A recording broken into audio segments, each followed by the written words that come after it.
Kozhikode MDMA യുവാവ് പിടിയിൽ. ലഹരിമരുന്ന് കടത്തിലെ പ്രധാനി ഇരിങ്ങാടൻപള്ളി സ്വദേശി MM ഷംനാഥാണ് പിടിയിലായത്.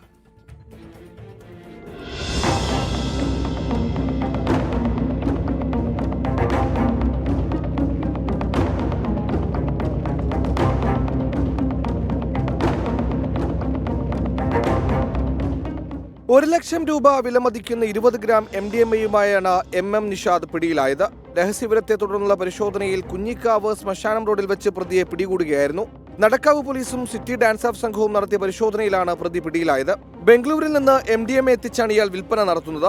നടക്കാവ് സ്റ്റേഷനിലെ SI-മാരായ M Leela, PK Sasikumar, P Anilkumar, CPO-മാരായ P Sujith, P Junais, DANSAF SI Manoj Edetath, DANSAF അംഗങ്ങളായ M Shinoj, Sunoj Karayil, NK Sreesanth, EV Athul എന്നിവരടങ്ങുന്ന സംഘമാണ് പ്രതിയെ പിടികൂടിയത്.